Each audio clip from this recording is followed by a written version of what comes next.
Health facts to raise awareness about our nation's #1 killer, heart disease. And today's fact, even women who are fit are impacted by heart disease. Factors like cholesterol, eating habits, and smoking can counterbalance other healthy habits like diet and exercise. Remember, you can be thin and have high cholesterol. The American Heart Association recommends having your cholesterol checked at the age of 20 or earlier if you have a family history of heart disease. Now our guest today, Rose LaPorte, was an active and fit 20-year-old. This is her on the treadmill back in college studying exercise science, and that is Rose in the center, graduating from nursing school a few years later with her parents by her side. And now I want to show you a picture of Rose more recently. You'd never know that she had an irregular heart rhythm or arrhythmia. After years of medication, Rose underwent a procedure called cardiac ablation, and she is now as active as ever. And you saw her there skiing with her son, and I want to introduce Rose now. Thank you for being here. Thank you for having me. It, of course, is Heart Month. You're sporting your red. What does this month mean to you, given what you have been through?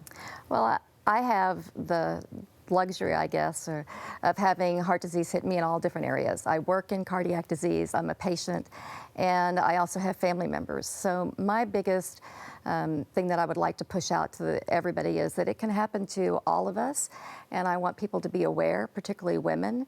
And with the Go Red campaign and Wear Red Friday tomorrow, I'd like to make people aware that it's something that can affect everybody, no matter what age, and inspire them by telling different stories like you have. And hopefully with some fundraising, get some research money done so that we can improve the research that focuses on women in heart disease. I mentioned you had an arrhythmia. What is that, and how did you find out you had it?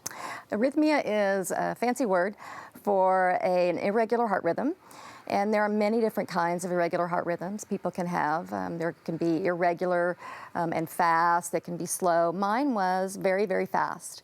And I began having symptoms of shortness of breath, fatigue, dizziness, lightheadedness.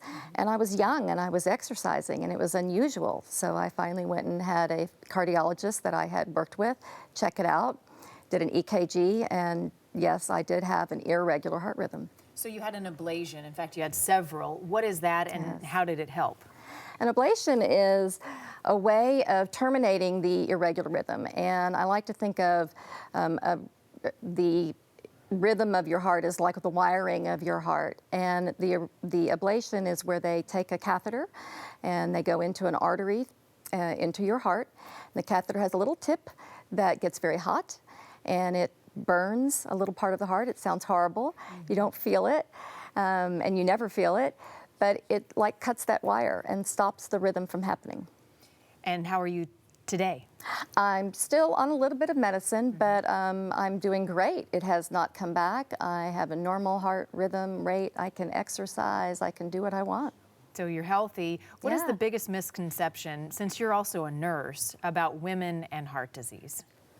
That it doesn't happen to women, that the things that women experience are, in terms of the symptoms that we can have, are different than the classic symptoms.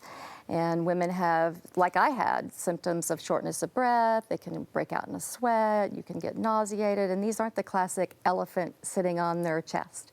A lot of women explain it to me that they feel like their bra is too tight, or they still have their bra on when in fact they've taken it off. So there's a lot of different symptoms that women have, and women can be treated a little bit differently than men. Women don't do as well when they find out that they have heart disease and are treated. So raising awareness, being very proactive, going to your provider, getting a checkup, mentioning all the symptoms you're having, and taking care of yourself. Yeah, listening to your body. I'm so glad you're doing well. Thank you for going red. Thank you. It's so great to see you. Tomorrow, as she mentioned, is National Wear Red Day, so find your red. We're wearing it early to remind everyone, and I appreciate you sharing your story. Thank you. Bye, Rose. Bye. Matt. Rose and